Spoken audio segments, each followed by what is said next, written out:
La semaine dernière, nous avons parlé de ce Jésus qui devait en fait être notre modèle de la journée. Je disais la semaine dernière, nous prions souvent pour dire Seigneur, aide-nous, sois avec nous dans la journée, et nous disons pas trop, hein, nous disons pas souvent, Jésus, je veux vivre comme toi dans la journée. Amen. Et nous avons dit la semaine dernière avec Marc 1 que voyons ce que Jésus a fait toute une journée. Et on a étudié ensemble ce que Jésus a fait toute une journée. Et toute une journée, nous avons vu que Jésus a fait des choses extraordinaires. Et ce que je disais, c'est que laissons Jésus nous conduire dans notre journée. Et nous ne serons pas déçus. Laissons Jésus nous conduire dans la journée, nous ne serons pas déçus. Amen. Donc on a vu la semaine dernière cette partie de la vie de Jésus, où il est entré à la synagogue, il est sorti, il y avait des démons, il a chassé, après il y avait des prières, de l'enseignement. Une vie active mais remplie des bonnes choses. Mes frères et sœurs, Jésus est notre modèle. Nous qui disons que nous sommes chrétiens. N'est-ce pas? Amen. Moi je vais vous dire, soyons cohérents. Si je me dis chrétien, je ne parle pas d'appartenance culturelle ou d'appartenance ecclésiale. Tu peux être dans n'importe quelle appartenance ecclésiale. Ce n'est pas ça qui est important pour moi. Si je me dis chrétien, chrétien veut dire celui qui suit le Christ. N'oublions jamais ça. C'est pour ça que notre modèle occidental aujourd'hui n'est pas chrétien. Et c'est ce qui se passe aujourd'hui. Nous voyons dans notre pays même et dans les pays occidentaux en disant nous ne sommes pas chrétiens, nous sommes laïcs. Donc chacun fait ce qu'il veut. C'est bien déjà, merci Seigneur. Parce que le chrétien, c'est celui qui dit « Je suis le modèle du Christ ». Quelque part, le monde occidental est cohérent. Cohérent. Il ne suit pas le modèle de Christ, donc il ne faut pas qu'ils disent qu'ils sont un pays chrétien. On est bien d'accord. Donc quelqu'un qui ne suit pas le modèle de Christ, il ne faut pas qu'il dise qu'il est chrétien, parce que bibliquement, la source du mot chrétien, c'est ceux qui sont disciples de Christ, qui suivent le modèle de Christ. Donc, qui regardent qu'est-ce que le Christ fait pour qu'il puisse avoir donc, un modèle en lui, pour qu'il puisse vivre selon lui. Amen. Donc, Jésus est notre modèle. Il est celui qui met la foi en nous et il est celui qui agite la foi en nous. C'est pour ça que la Bible nous dit, il est le rémunérateur de notre foi. Nous devons peut-être plus souvent nous pencher de ce qu'il est, de ce qu'il fait, le Seigneur. C'est pour ça que la semaine dernière, je vous ai parlé de ça. Cette semaine, je vais encore un peu plus loin. Le modèle de Christ. Quand il était sur terre. Parce qu'en fait, s'il est venu sur cette terre pour qu'il soit modèle pour nous. Donc maintenant, ce qu'il fait à la droite du Père, il est assis, il intercède pour nous. Alléluia. Mais Jésus, quand il était un homme, il est devenu homme. Il est venu sur cette terre pour qu'il soit un modèle pour les hommes. Amen. Vous me suivez? Quand nous voyons la vie de Jésus, nous voyons de plus près, mes frères et sœurs, que Jésus savait pourquoi il était là. Il savait dès le début pourquoi il était là. Et comme il savait sa mission, il n'en déviait pas. Pour lui, il savait pourquoi il est venu sur cette terre. C'est très important de dire ça parce que quand on étudie la parole de Dieu, c'est ce qu'on voit. Jésus, il n'est pas venu avec une mission et après il ne s'est pas dit « Ah zut, je me suis trompé ». Ou ça n'a pas marché, donc ouais, on va me tuer sur la croix. Bon, ça va, c'est pas grave, j'accepte cette volonté de Dieu. Mais non. Il y en a qui pensent que Jésus, par échec, il est monté sur la croix. Mais non. Jésus, dès qu'il est arrivé sur cette terre, il a dit « Je m'occupe des affaires de mon Père ». Dès qu'il est arrivé sur cette terre, il a dit « Je viens donner ma vie en rançon pour tous ». Pour lui, dès qu'il est venu sur cette terre, il avait une mission, c'est d'aller jusqu'à la croix. Sa mission, c'était faire la volonté de Dieu. Pour lui, c'était rien d'autre. D'abord, faire la volonté du Père. Une mission, une vision, une décision, un objectif bien clair. Mes frères et sœurs, si vous n'avez pas d'objectif dans votre vie, c'est comme ça que ça va tourner votre vie. Aujourd'hui, c'est comme ça, demain, c'est comme ça, après-demain, c'est comme ça. Et du coup, les déceptions arrivent. Après, les problèmes, des crises relationnelles vont arriver, des crises psychologiques vont arriver, des dépressions vont arriver, ainsi de suite. Puisque nous n'avons pas un objectif clair. Donc la première chose que je vois dans la vie de Jésus, c'est de dire, mon Seigneur Jésus-Christ avait un objectif clair. Et puisqu'il avait un objectif clair, pour lui, il savait exactement la direction qu'il devait prendre. Pour lui, son objectif, c'était d'abord, je vais vous en donner 1, 2, 3, 4, 5, d'abord sa communion permanente avec le Père. Pour lui, à aucun prix, il devait lâcher ça. Aucun prix. Amen. Je vais vous dire, parce qu'il est notre modèle. Hein. À aucun prix, il devait se dévier de cette communion avec le Père qu'il avait. Personne ne devait le déranger. Rien ne devait le déstabiliser. Aucune proposition même alléchante, rien ne devait le déranger de cette communion avec le Père qu'il avait. Donc pour lui, c'était la chose la plus importante. La deuxième chose, en fait, c'est pas une chronologie d'importance, mais c'est un tout. Hein. La deuxième chose, il devait, en tant qu'homme, rester ferme devant la tentation diabolique. La Bible nous dit dans Hébreux 5, il y a beaucoup de gens qui oublient cette partie de la vie de Jésus. Jésus est devenu homme, donc il est devenu aussi dans le sens où il a été, il n'était plus immunisé contre le péché.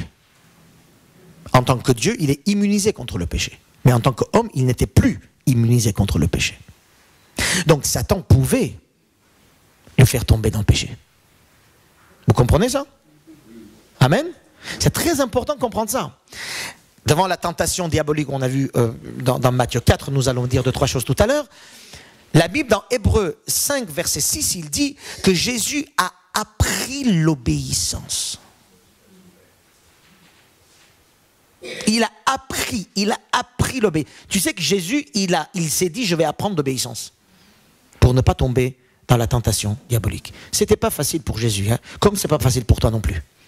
Donc il y en a qui pensent que Jésus, bon, c'est normal, lui il est normal, que voilà, il pêche pas, il ment pas, il n'est pas de tentation, c'est normal, c'est Jésus. Pas du tout. Justement, il est devenu homme pour dire à Satan, tout en étant homme, regarde le vrai homme, ce qu'il va faire maintenant. Il va avoir un homme sur cette terre qui ne va jamais pécher, et c'est moi. Voyez? C'est ça la victoire de Jésus sur Satan. Sinon c'était facile. Hein? Jésus en tant qu'homme, il pouvait très vite dire à Satan, écoute, vas-y, hein, casse-toi. Il pouvait le dire. Hein? Mais en tant qu'homme, il a combattu, il a tenu la tentation, et dans la tentation, il est allé selon la parole de Dieu. Donc son deuxième objectif de Jésus, c'était de rester ferme devant les tentations. N'oubliez pas, c'est notre modèle. Hein? Amen. Troisième chose, Jésus, sa mission, c'était d'enseigner aux hommes que le Père lui a donnés. Son objectif, c'était, je vais enseigner ces hommes que Dieu m'a donnés, que le Père m'a donnés, je vais les enseigner. À aucun prix, je lâcherai ça. Objectif clair. Objectif clair. Je vais enseigner ces hommes. Amen. Troisième. Quatrième. Je vais aller vite puisqu'il y a beaucoup de choses à dire. Maintenant, je parle de quatrième. Quatrième, il dit, je vais éclairer le monde par ma révélation, mon enseignement. Pas seulement les 12 qui sont là, mais le monde qui est là. Il a un objectif clair. Et cinquième, je vais aller jusqu'à la croix. À tout prix. À tout prix. Je dois aller jusqu'à la croix. Voyez, objectif clair. Et moi, je vais vous dire, lui, il ne s'est pas fait distraire par autre chose que ces 5 points. Regardez bien, lisez bien les évangiles. Vous allez voir qu'à chaque fois, il y a des choses qui sont venues pour le distraire, ou pour le laisser tomber, ou pour lui dire, bah, écoute, occupe-toi maintenant d'autres choses. Hein. La première chose, c'était la tentation de diable, de Satan, qui est venu lui dire quoi? Il dit, Jésus, je te donne tous ces royaumes. Tous les royaumes. Vous imaginez la richesse?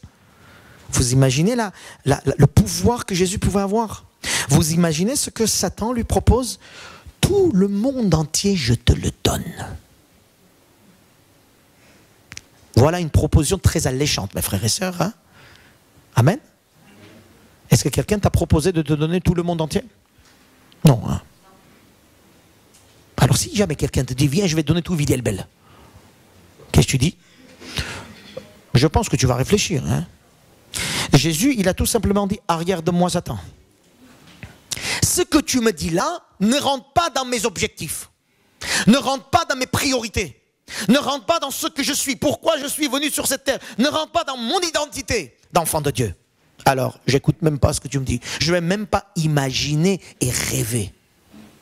Il y a beaucoup de gens qui commencent d'abord à rêver et après ils reviennent en disant « Oh non, c'est pas bien ». Mais déjà, ils ont rêvé pendant 2 heures, 3 heures. Et pendant ces 2-3 heures, tu es déjà très loin. Et peut-être même tu as péché.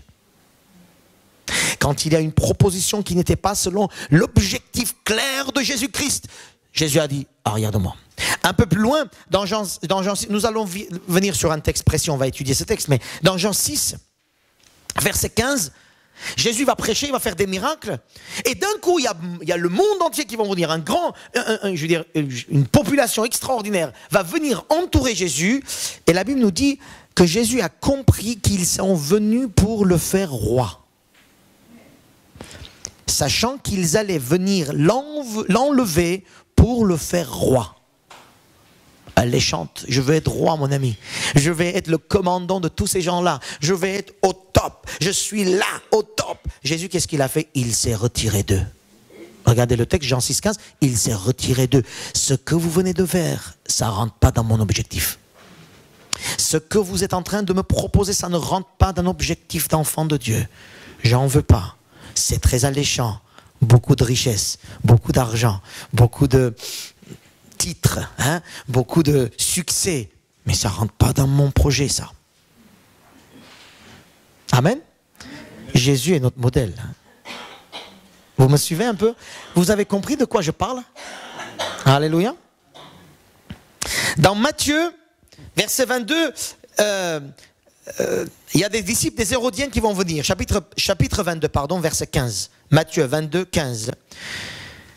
Ils envoyaient auprès de lui leurs disciples avec les Hérodiens qui dirent « Maître, regardez bien, nous savons que tu es un vrai et que tu enseignes la voie de Dieu selon la vérité. » Excellent. Sans t'inquiéter de personne, car tu ne regardes pas à l'apparence des hommes. Les gens, les ennemis de Jésus, savaient très bien, écoutez bien, savaient très bien que Jésus était quelqu'un qui suivait un objectif. Il n'écoutait pas les gens, il s'inquiétait pas, je veux dire, quelque part, il n'était pas influencé par des gens.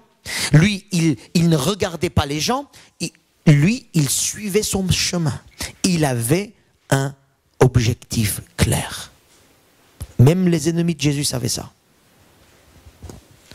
Et si Satan te regarde, qu'est-ce qu'il dit? Est-ce qu'il voit en toi que tu as un objectif clair? Si les amis autour de toi te regardent, est-ce qu'ils savent quelle est ta vie? Quelle est la priorité de ta vie? Est-ce qu'ils savent sans te parler? Jésus est notre modèle. Alléluia. Ouvrons ensemble dans Jean chapitre 12.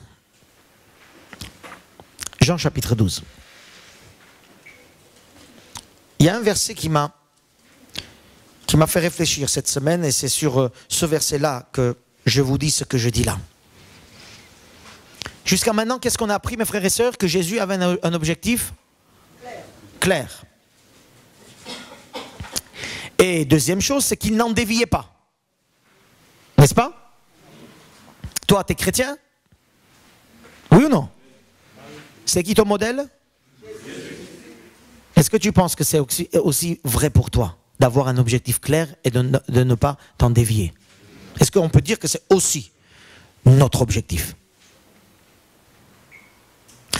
Je crois que dans une vie d'église ou dans une salle d'église que nous sommes, vous allez dire tous oui. Mais quand vous êtes devant des propositions alléchantes qui ne rentrent pas dans votre objectif, comment vous réagissez? Chapitre 12, verset 42.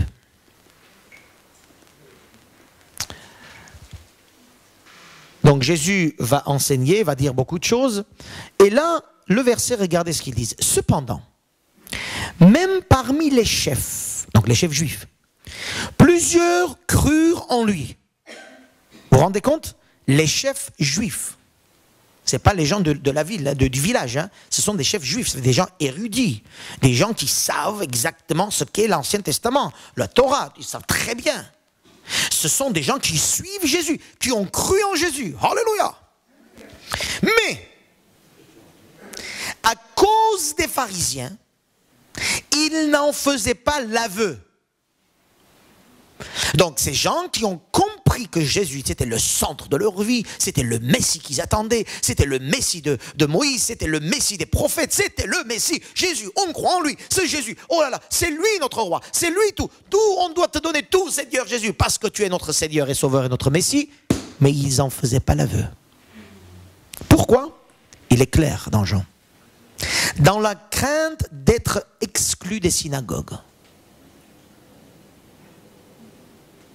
Et là, il y a un mot, en tout cas une phrase, verset 43, qui dit, en fait, qui nous fait comprendre toute l'histoire. Car ces gens, ils aimèrent la gloire des hommes plus que la gloire de Dieu. C'est ça le titre de notre message. Ces gens, ils ont compris, ils ont accepté, ils ont cru, ils ont tout compris. Ils disent comme vous et moi, Jésus, Jésus, Jésus. Mais ils n'en font pas l'aveu. Pourquoi? Parce qu'ils aiment la gloire qui vient des hommes que la gloire qui vient de Dieu. Ce sont des croyants, mes frères et sœurs. Ce sont des gens qui ont cru à Jésus. Ce n'est pas des incroyants, hein? Ce sont des gens qui ont cru à Jésus et malgré ça, ils restent en retrait. Et le texte nous explique, nous révèle le cœur du problème, parce que dans le cœur du problème, ils aiment la gloire qui vient des hommes et non pas la gloire qui vient de Dieu. S'ils faisaient l'aveu, selon ce texte, nous voyons qu'ils allaient être exclus de la synagogue. Maintenant, tu vas dire, oh, mais je m'en fiche, hein, j'en trouve une autre. Eh ben non, ça ne marche pas comme ça, la synagogue. Hein. Si tu es exclu d'une synagogue, tu es exclu de toutes les synagogues. J'aurais bien voulu que ça soit la même chose aussi dans les églises évangéliques. Hein. Que quelqu'un pose un problème dans une église évangélique, il faut que toutes les églises évangéliques comprennent et sachent qu'est-ce qui s'est passé, au lieu de cacher. Hein? Et le problème, ce n'est pas d'être exclu de la synagogue. Ce n'est pas d'être exclu, d'être viré de la synagogue. Mais quand on était exclu de la synagogue, on était exclu de la nation. Parce que la synagogue était la maison de la nation. C'est là que ça se passe tout. Tes registres de naissance, tes registres de mariage, ils sont là-dedans. Hein. Il n'y a plus de vie sociale, plus d'appartenance politique, plus d'appartenance religieux, et les regards des hommes sont différents sur toi si quelqu'un était exclu de la synagogue à l'époque. Vous imaginez ces hommes, les chefs, où on leur donnait toujours le respect. Monsieur le rabbin, bonjour. Hein? Monsieur le rabbin, bonjour.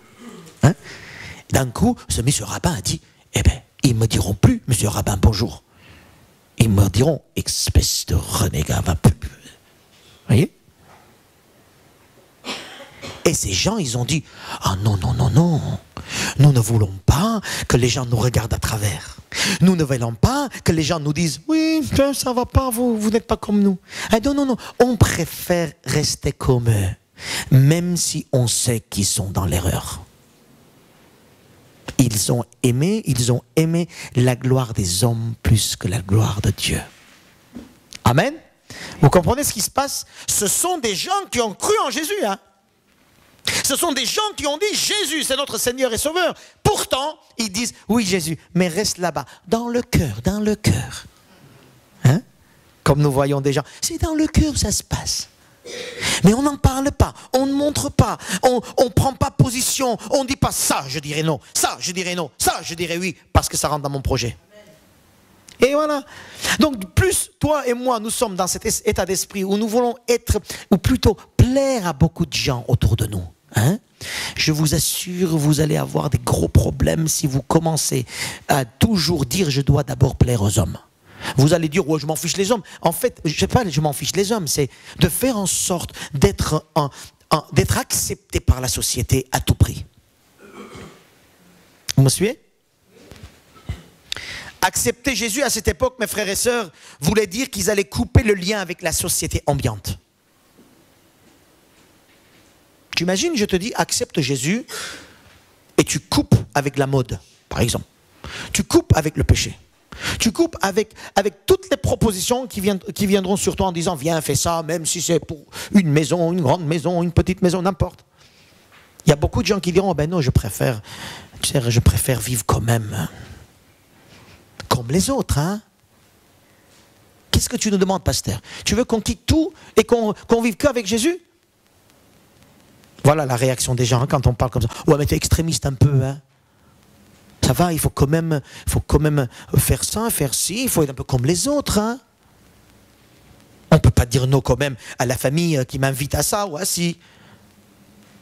Ah non, ils viennent chez moi, je ne peux pas leur dire, ne venez pas, j'ai un culte ce matin.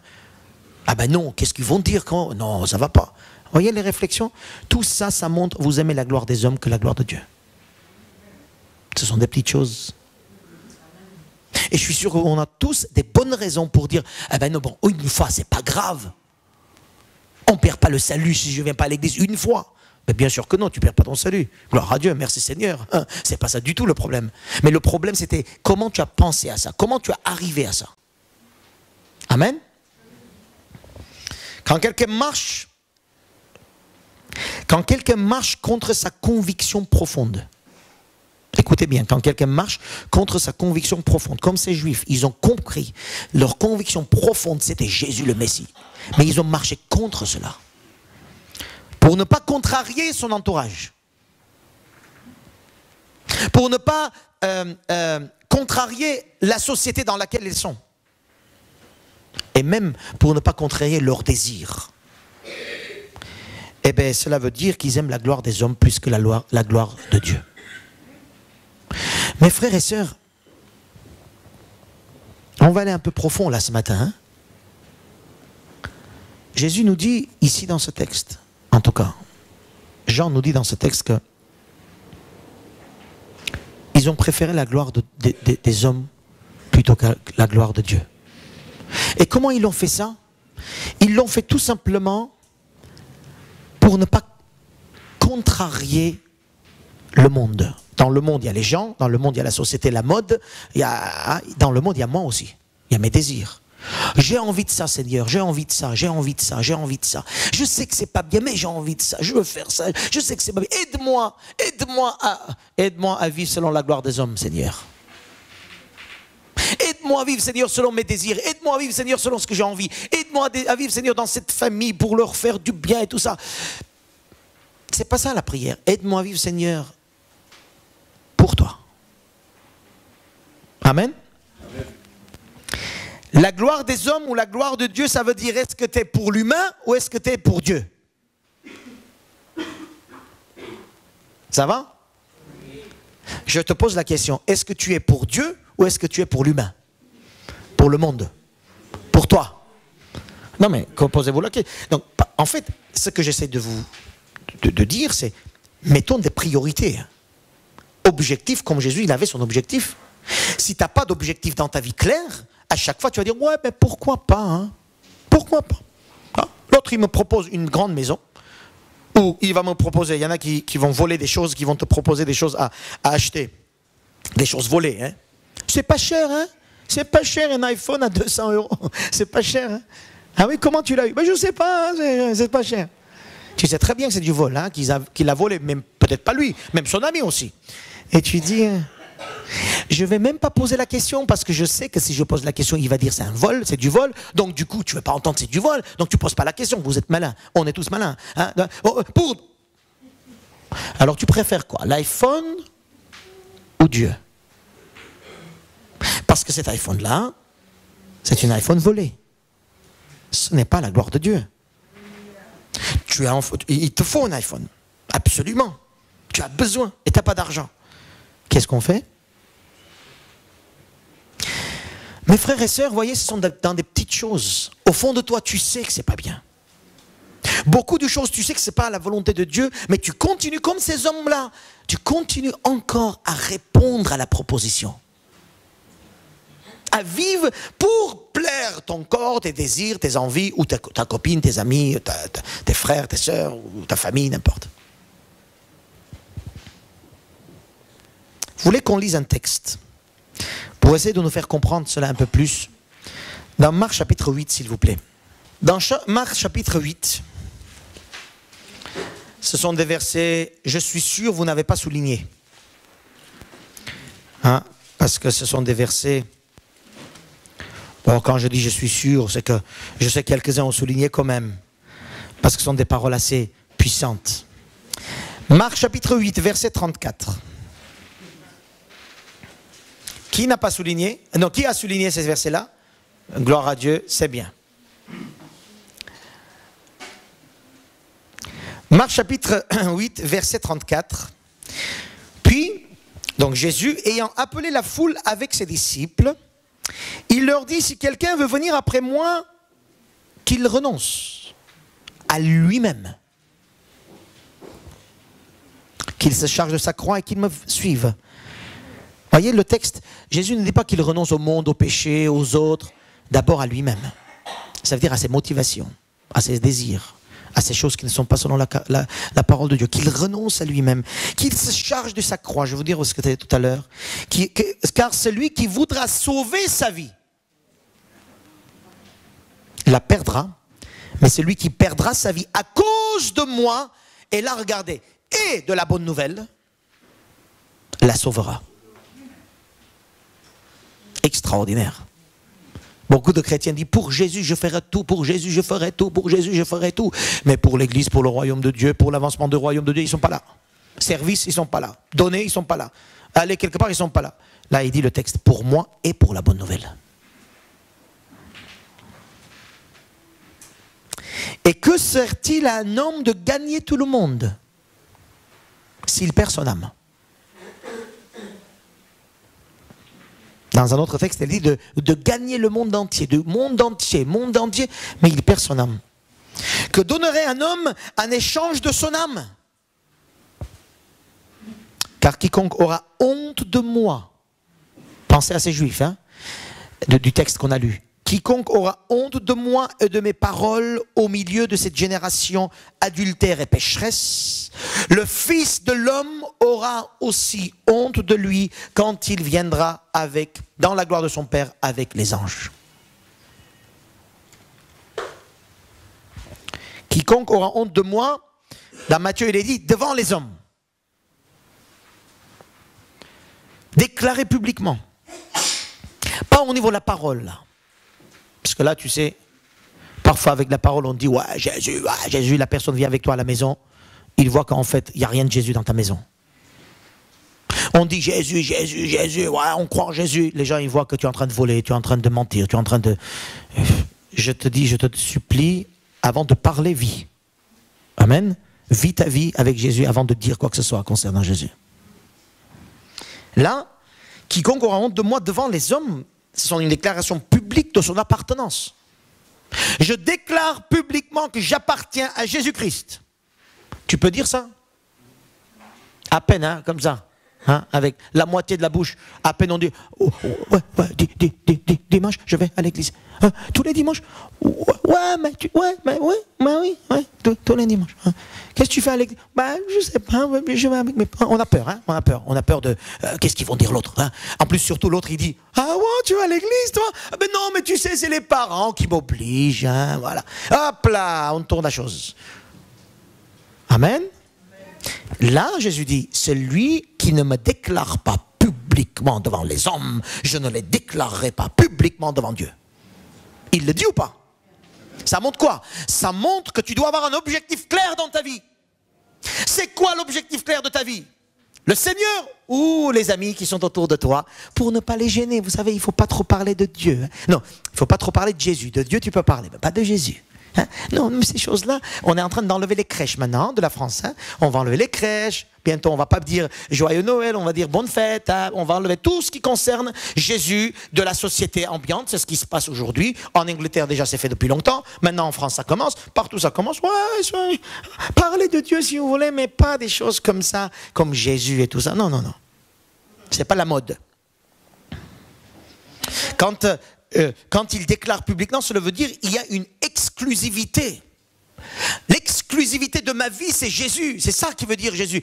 Déclarer publiquement, ne pas avoir honte en public, c'est que pour moi, l'exclusivité, la chose la plus importante, la première place, ma priorité, c'est Jésus, sa vie et sa bonne nouvelle. Les chefs juifs ne voulaient pas le faire par peur d'être exclus de la synagogue. Mais ils ont oublié qu'ils allaient être exclus du paradis à cause de ça. Tu as peur peut-être de perdre quelque chose sur cette terre parce que tu appartiens à Jésus. Mais juste, je te signale, peut-être tu veux garder cette chose-là, mais tu perdras ton âme. Celui qui veut garder sa vie, ses priorités, ses envies, ses désirs, ses copains, ses amis, son argent, sa maison, tout ça. Si tu veux garder à tout prix ces choses-là, sache que peut-être tu es en train de perdre ton âme. Amen. C'est ce que Jésus est en train de nous dire ça. Une vie qui s'engage pour Jésus, c'est une vie qui est prête à renoncer à tout sauf Jésus. Quand Jésus dit, celui qui vient derrière moi, il faut qu'il renonce à lui-même. Ça veut dire quoi, renoncer à lui-même? Quoi, je ne vais pas m'occuper de moi? Je ne vais plus manger? Je ne vais plus me soigner? Je ne vais plus me laver? C'est ça, renoncer à lui-même? Pas du tout. Puisque dans la Bible, on sait que notre corps est le temple de Christ, il faut qu'on s'occupe bien de notre corps. Renoncer à lui-même, c'est quoi? C'est que je ne veux plus avoir d'amis, je ne veux plus vivre sur cette terre, je vais aller dans une montagne tout seul, là, tranquille, c'est ça? Pas du tout. Renoncer à lui-même, c'est justement renoncer en moi à tout ce qui n'est pas selon l'objectif du Christ. Là, je renonce. Vous comprenez la chose? L'objectif du Christ dans ma vie. Je vais dire 2 ou 3 choses très concrètes tout à l'heure. Je dois renoncer à tout ce qui n'est pas selon l'objectif du Christ. Parce que Dieu, il ne vous a pas créé pour que vous soyez seul dans un coin, toujours en pleurant, en disant « Ouais, pourquoi je suis croyant? Pourquoi je suis croyant? L'autre, il n'est pas croyant, il a une maison, et moi, je ne sais rien. Voilà, toujours, il faut que je fasse gentil, il faut que je pardonne, il faut que j'aime tout le temps. » Il y en a qui pleurent même pourquoi ils sont croyants. Il y en a qui disent même j'aurais dû ne pas être croyant, hein. Comme ça, je lui donne un coup quand il m'énerve, je lui rentre dedans quand il m'énerve, et j'ai aucune conscience. Oui ou non? Mais là, tranquille, renoncer à soi. C'est de dire, Seigneur, tout ce qui n'est pas de toi en moi, je renonce. Toutes les propositions qui viennent qui ne sont pas de toi, je renonce. Quand il dit, celui qui renonce à lui-même, qu'il se charge de sa croix et qu'il me suive. C'est quoi la croix? Il y en a qui vont dire, ouais, ce sont les difficultés, il faut qu'on souffre, ça c'est notre croix. Moi je dis autrement, un peu plus général peut-être. Pour moi la croix, c'est la responsabilité du moment que le Seigneur m'a donné. Je redis?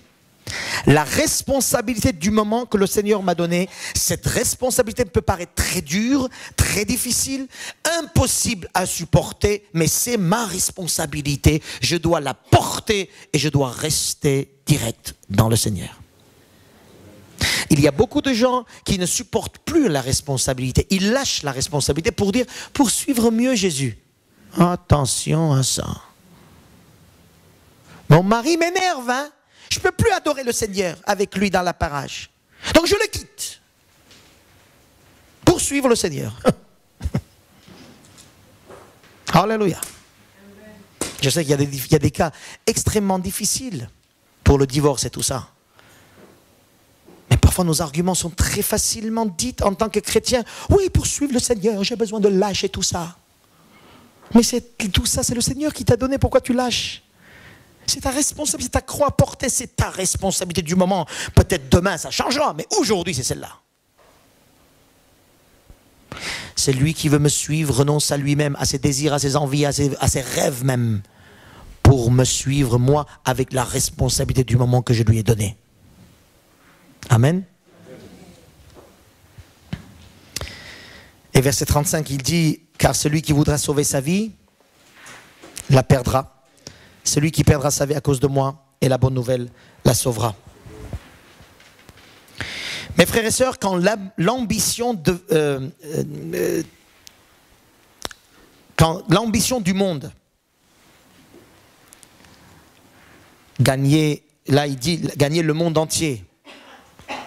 Quand mon but, écoutez bien, quand mon but c'est de faire un truc, n'importe lequel, qui est quelque chose qui restera sur cette terre. Vous avez compris, quand mon but est de faire un truc qui reste sur cette terre, c'est que je commence à perdre mon âme. Ce sont juste peut-être un petit comment dire, un symptôme de réfléchir. Quand tu vois que tu viens à l'église, bon, peut-être pas à l'église, quand, je sais pas, quand tu vas au travail, et pour toi le travail est juste pour gagner de l'argent, c'est que tu es en train de perdre petit à petit ton âme. Parce que le travail n'est pas fait pour qu'on gagne de l'argent. C'est pas ça le but premier. C'est un moyen pour gagner de l'argent, mais c'est pas le but. Tout ce que je fais dans ma vie, même quand on va à l'école, si l'école pour moi, je vais à l'école juste pour avoir une bonne note, c'est pas ça le but. Le but de l'école, c'est pas avoir une bonne note. Le but de l'école, c'est à ce moment-là, Dieu m'a placé là pour que je puisse vivre là ce que Dieu veut que je vive. Et là, en attendant, il y a des choses à faire. Ma responsabilité du moment, c'est les leçons. Ma responsabilité du moment, c'est les devoirs. C'est le respect de mes professeurs. C'est, voilà. Voilà. J'ai pas 18 ans, j'ai pas 25 ans, j'ai pas 40 ans, j'ai 15 ans ou 30 ans ou n'importe, ce que le Seigneur m'a donné à ce moment-là, c'est ma responsabilité du moment. Mes frères et sœurs, moi je vous dis, peut-être ça va vous paraître un peu extrémiste ce que je dis, mais c'est la parole de Dieu. Amen. Quand le monde, ce que je fais devient mon ambition première, et c'est comme Jésus va dire dans Jean 4, la nourriture qui périt, c'est-à-dire quelque chose qui va périr. J'ai prêché là-dessus il y a quelques semaines. Quelque chose qui va périr, quelque chose qui n'a pas le but du Christ à moi. Quand mon ambition c'est que ça, un signe comme quoi peut-être, comme Jésus a dit, tu es en train de perdre ton âme. Jésus savait, mes frères et sœurs, quelle était sa mission. Il a vécu pour répondre à sa mission. Et je vous ai dit 5 points, les choses prioritaires. Il y a eu des ambitions de la part des hommes et des femmes. Même Pierre lui a dit, Seigneur, tu n'iras jamais sur la croix. Tu n'iras pas sur la croix, tu es notre Dieu, tu es notre roi. Qu'est-ce que tu vas faire sur la croix? Satan lui a donné la richesse du monde entier. Et Jésus lui dit, le monde entier. Mais si tu ne sais pas quelle est ta mission, pourquoi tu es sur cette terre, quelles sont tes prioritaires? Je t'assure, mes frères et sœurs, écoutez-moi bien, je t'assure qu'on perd notre âme. Là, Jésus est notre modèle. Il savait ce qu'il faisait. Il savait quel était son objectif. Et toutes les propositions qui sont venues, qui étaient plus ou moins bonnes, hein? Dieu n'est pas contre la richesse, mes frères et sœurs. Ça aussi, je vais vous dire. Dieu n'est pas contre que tu aies gagné le monde entier. Il n'est pas contre ça du tout. Mais si ton ambition c'est de gagner le monde entier, ça devient dangereux. Mais lui, il te bénit. Avec le monde entier, ou peut-être avec une maison, ou avec 4 maisons, c'est pas mon problème. C'est son problème. Mon problème à moi, c'est d'avoir un objectif clair, spirituel, pour que je puisse m'y tenir spirituellement clair. Si mon objectif, c'est d'avoir ou de construire quelque chose sur cette terre qui ne restera pas dans la vie éternelle, il y a quelque temps, je disais, si vous faites quelque chose qui ne rentrera pas avec vous au ciel, c'est que cette chose est contre vous. Alléluia. Par exemple, le pain, on va aller acheter le pain, ok? Tu dis, oui, alors, mais alors, on n'a pas besoin. Si, tu vas acheter le pain pour que tu restes en bonne santé, pour que tu aies un corps équilibré, afin de louer le Seigneur, de servir le Seigneur. Là, oui, ça rentrera au ciel. Amen? Il y a plein de choses comme ça, il faut qu'on réfléchisse, mes frères et sœurs. Toutes les propositions alléchantes, Jésus a dit non, parce qu'il avait un objectif clair. Et je vais vous poser une question. Et vous, avez-vous un objectif clair dans votre vie? Ou est-ce que vous vivez par rapport, on verra demain ce qui va se passer? quelle est notre mission à nous? Quelle est notre raison d'être, mes frères et sœurs? Pourquoi je suis là? Quelle est ma raison d'être, de vivre? Parce que si je n'ai pas de priorité, et je vais vous en donner, et je vais vous demander tout à l'heure de faire tout simplement 5 priorités de votre vie. Surtout ne me dites pas Dieu, hein? S'il vous plaît, soyez sincères. Dans l'église, bien sûr, on va dire Dieu, c'est ma première priorité. Voilà. Amen. Amen. Mais réfléchis bien avant de dire. Hein? C'est normal, dans l'église, on va dire Dieu est ma première priorité. Hein? Amen. Vous savez comment on sait si la priorité de quelqu'un est Dieu? Quand on regarde son agenda. Voir un peu qu'est-ce qu'il fait pour Dieu. Et c'est là qu'on voit si Dieu est prioritaire ou pas. Si on voit que son agenda c'est maison, nettoyer la maison, faire des achats, et aller au travail et venir au travail, il n'y a pas Dieu dans son agenda. Amen. Mes frères et sœurs, ce texte nous parle de chercher la gloire des hommes. Chercher la gloire des hommes, c'est chercher d'abord à satisfaire les choses, les gens, que nous savons, dont nous savons qu'ils ne sont pas prioritaires.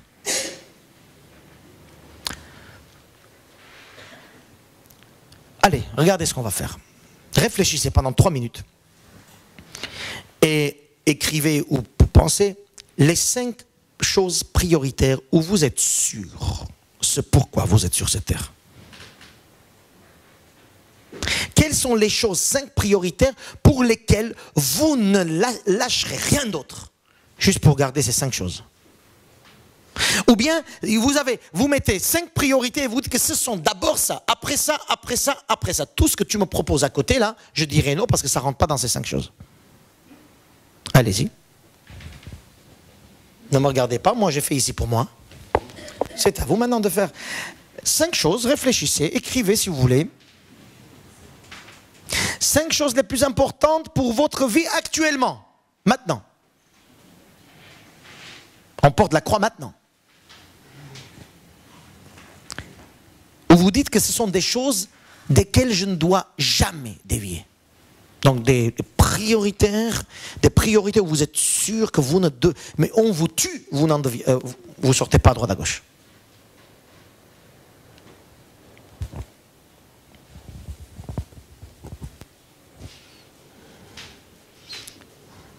Ça y est, 5 choses prioritaires, c'est fait?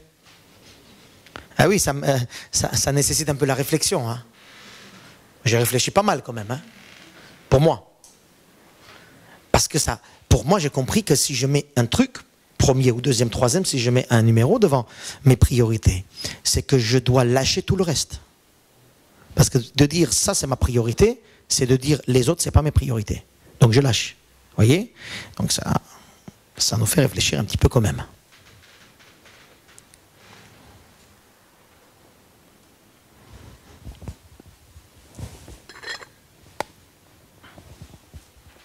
Ou peut-être la priorité, vous savez que c'est de Dieu pour vous, une priorité, vous devez vous en sortir, même si c'est une croix, mais c'est votre priorité, vous devez, votre responsabilité de Dieu, je ne sais pas. Hein. Je sais que pour les adultes, pour les ados, leur priorité, c'est pas du tout l'école à ce stade-là, c'est pas du tout leur priorité, mais c'est leur responsabilité. La différence, donc comme ces responsabilités venaient de Dieu, ça devient priorité aussi. Vous voyez? Par exemple,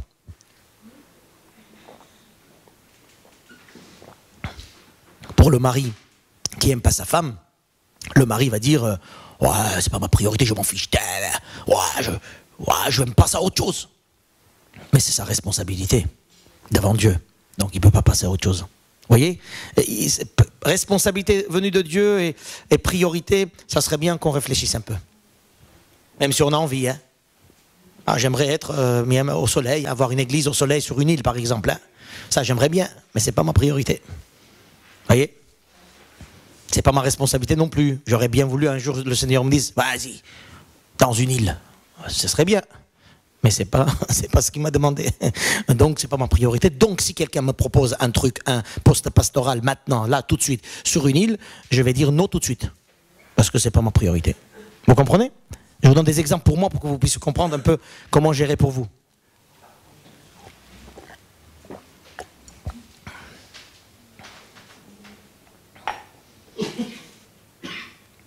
Alléluia.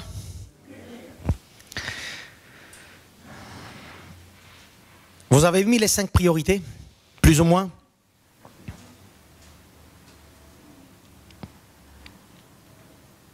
Jésus en avait 5, c'est pour ça que je vous ai mis 5 comme ça. On peut en avoir plusieurs, hein, mais 5 priorités. Maintenant, vous avez ça dans votre tête, c'est bon? Vous avez mis vos priorités? Amen. Et si je viens en face, alors je ne sais pas c'est quoi ta priorité. Peut-être ça peut être une réussite professionnelle. Et ta priorité, ça peut être le mariage, les enfants. N'importe. Je vais vous donner ma priorité pour qu'on puisse très vite donner des exemples et faire là. En me donnant l'exemple, vous allez comprendre et j'espère que ça va vous aider. Ma première priorité, puisque mon modèle c'est Jésus, c'est ma communion avec le Père. Je ne laisserai rien venir me déranger dans ma communion avec le Père. Ton argent, j'en veux pas. Ta proposition du travail, j'en veux pas non plus. Une belle émission à la télé, non plus, je veux pas. Vous voyez ce que je veux dire? À un moment donné, quand ma communion avec le Père, puisque c'est ma... Je ne sais pas la tienne, hein, c'est pour ça que réfléchis. Ma priorité, en voyant l'exemple de Jésus, je me dis, ma priorité première devait être ma communion avec Dieu.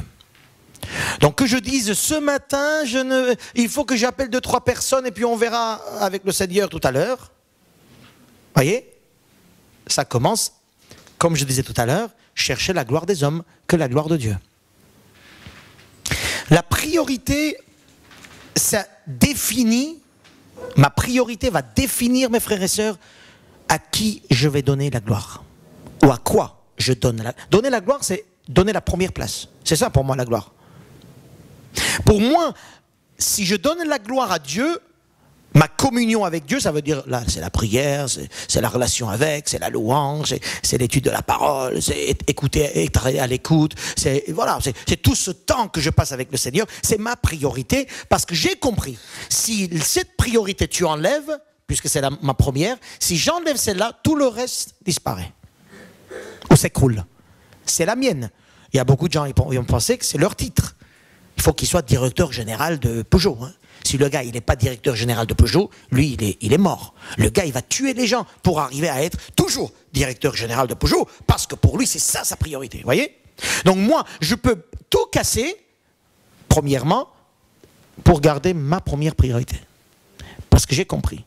Si je ne suis pas en communion avec Dieu, ma vie se détruit.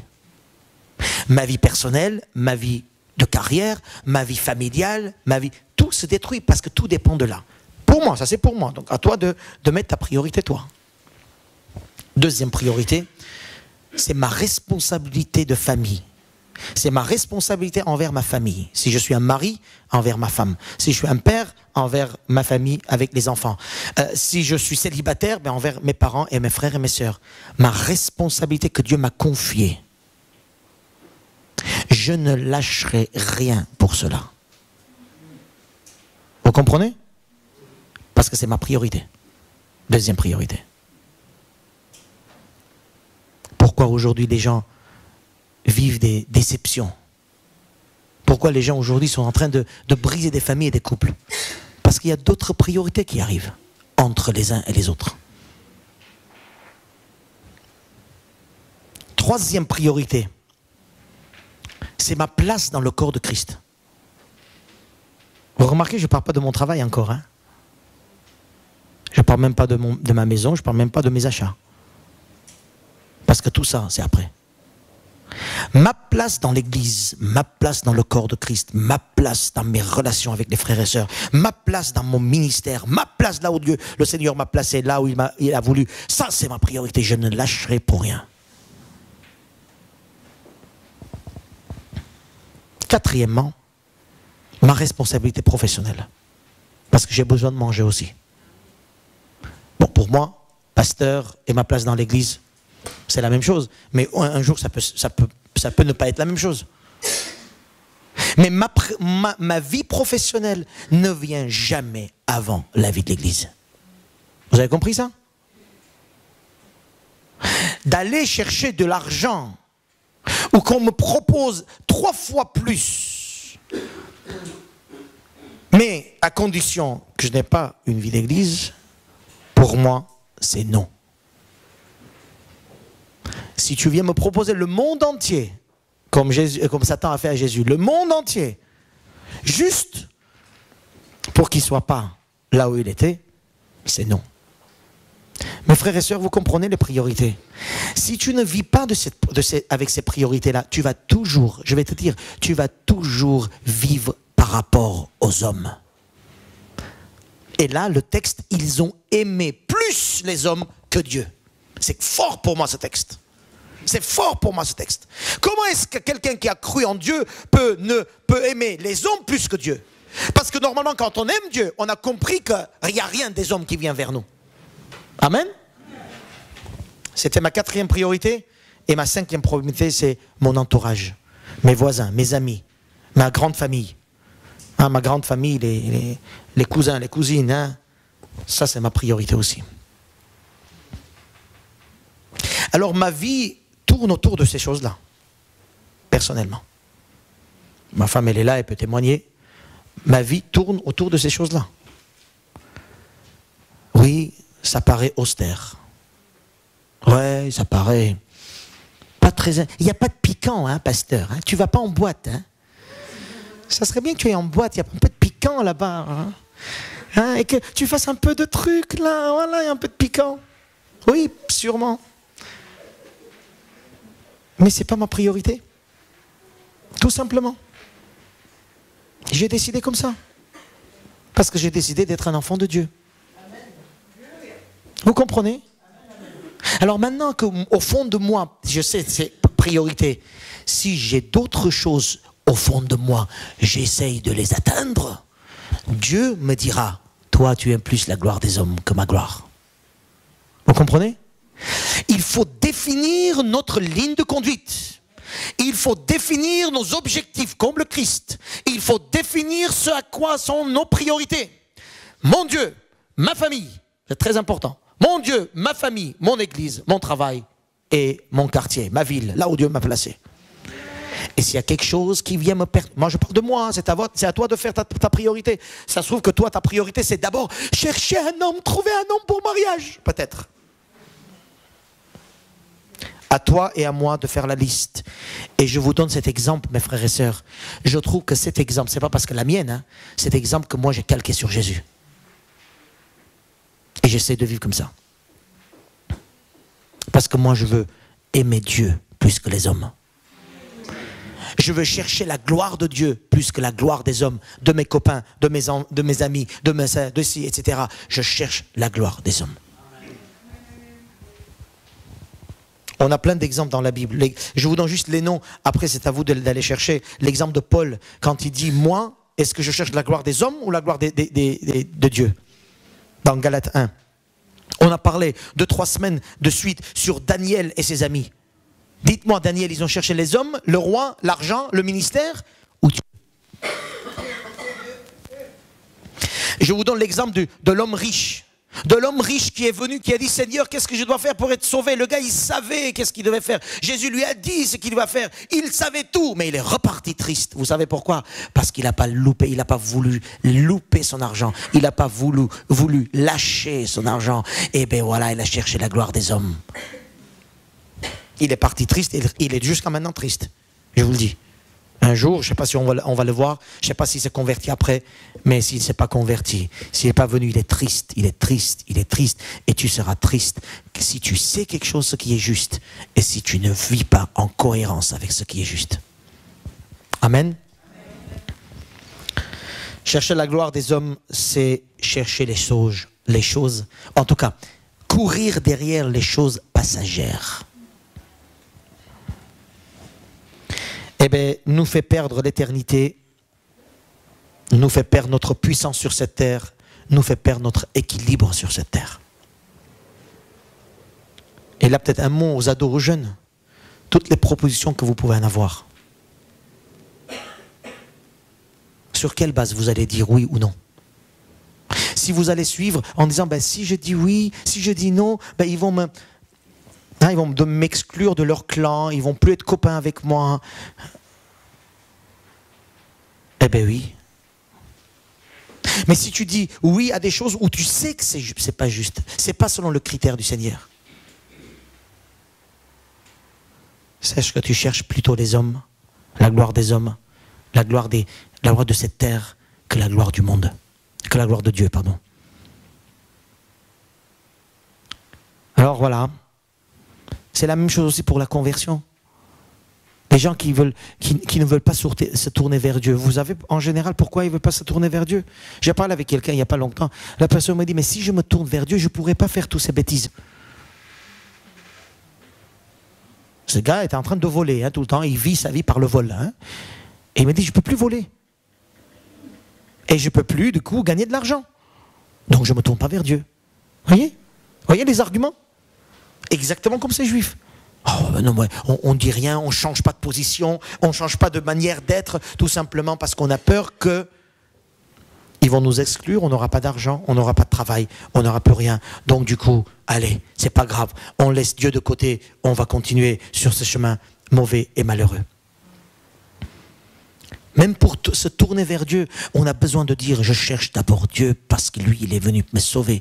Jésus sur la croix, quand il a dit tout est accompli, il a dit ce mot justement pour dire tout est accompli pour celui qui vient vers moi, tout est accompli pour celui qui se tourne vers moi, je le pardonne, je le transforme, arrête d'avoir peur de ce que tu n'auras pas, mais vis parce que tu as, vis avec Jésus.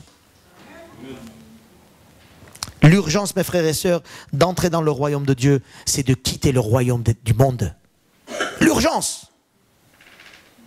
Et puis deuxième urgence, comme nous lisons le Marc 8, deuxième urgence, mes frères et sœurs, c'est quoi? C'est de dire, Seigneur, je t'en prie, les choses qui m'envahissent, qui ne sont pas selon ta parole et selon tes priorités, je veux les mettre de côté pour te servir.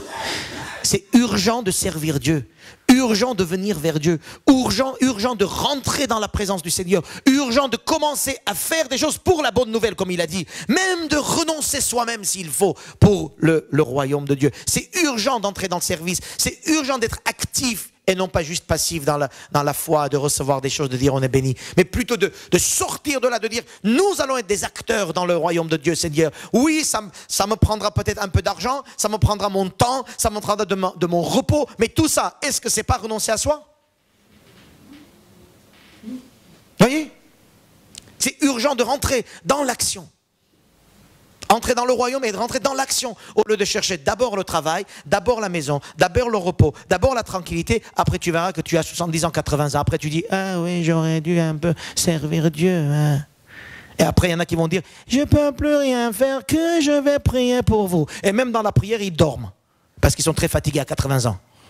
Et pourquoi? Parce que toute leur vie, ils ont fait d'abord la maison, d'abord la famille, d'abord les enfants, d'abord la maison, d'abord la famille, d'abord la santé, d'abord la maison, après le Seigneur.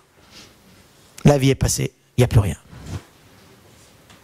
Mes frères et sœurs, tu cherches la gloire des hommes ou la gloire de Dieu? Pose-toi cette question. Mets-toi des priorités et reste fidèle à ces priorités. Même si on te propose le monde entier, l'or et l'argent du monde, sois prêt à dire non. Amen. Amen. Ça, c'est le message du Seigneur pour toi. Et pour moi ou pour chacun d'entre nous. J'ai besoin du Seigneur pour ça et j'ai besoin de lui dire, Seigneur, voilà ma position actuelle aujourd'hui. Amen. Pour ceux et celles qui veulent dire au Seigneur, Seigneur, c'est tes priorités et après les miennes. Je lâche tout dans ma vie, tout ce qui n'est pas tes priorités. Vous savez, un jour, qu'est-ce qui s'est passé dans Esdras? C'est grave. C'est un exemple. Ils avaient lâché le Seigneur. Ils avaient fait leur famille. Ils étaient mariés avec des femmes non juives, non israélites. À l'époque, c'était interdit pour un Israélite, c'était interdit. C'était la loi. Tu resteras dans ta famille. Tu te marieras avec les gens d'Israël. Et eux, il n'y avait pas Dieu, il n'y avait plus de loi, on faisait ce qu'on voulait. Puis ils sont allés, ils sont mariés, ils avaient leurs enfants, leur maison, plein de choses. Et ils sont venus, ils ont dit, allez, on va construire maintenant le royaume d'Israël. On va construire maintenant les murs de Jérusalem. Et vous savez, le prophète, qu'est-ce qu'il a dit? Allez régler vos affaires d'abord. Ils sont retournés 40 ans derrière, 30 ans arrière. 30 ans derrière, ils ont fait une bêtise, ils sont allés régler ça d'abord.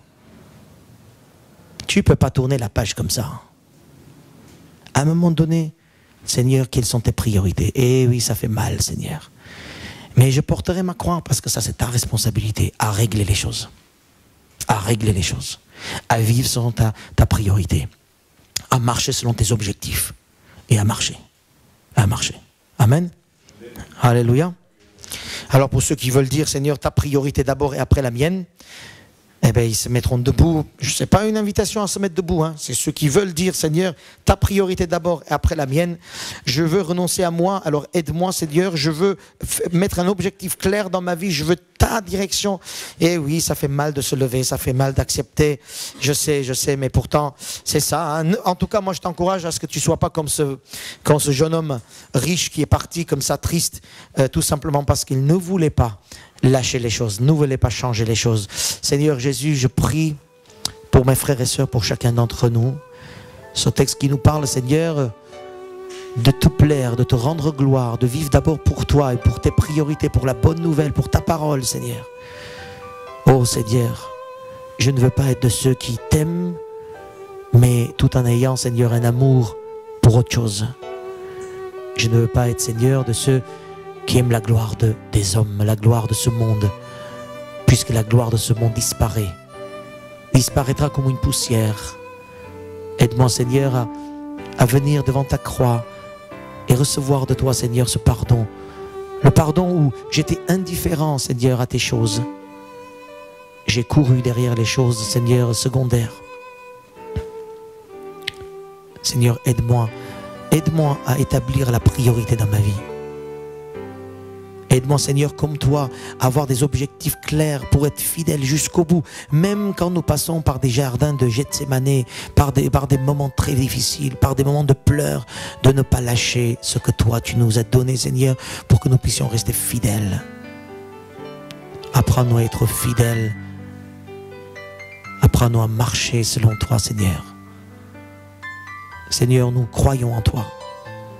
Nous t'acceptons comme notre roi, Jésus, Messie, Sauveur, Seigneur. Alors nous voulons aussi, Seigneur, chercher ta gloire. Et si dans ma vie, si dans notre vie, Seigneur, il y a des choses qui ne sont pas réglées, s'il y a des parasites qui viennent, des propositions qui viennent, Seigneur, même dans nos pensées, dans nos idées, dans nos images, Seigneur, je te prie vraiment de les chasser. Comme toi, Jésus, notre modèle, tu as dit à Satan, arrière de moi. Comme toi, tu as vu ces hommes qui venaient, Seigneur, t'élever roi. Tu es parti d'eux, Seigneur. Tu les as laissés là, partir tout seul, tout simplement parce que c'était pas dans ton plan. Alors apprends-nous, Seigneur, à vivre ton plan. Apprends-nous à rester fidèles dans ta parole. On compte sur toi, Jésus. Bénis chacun d'entre nous pour qu'on reste fidèle jusqu'à ton retour. Jusqu'à ton retour au nom de Jésus.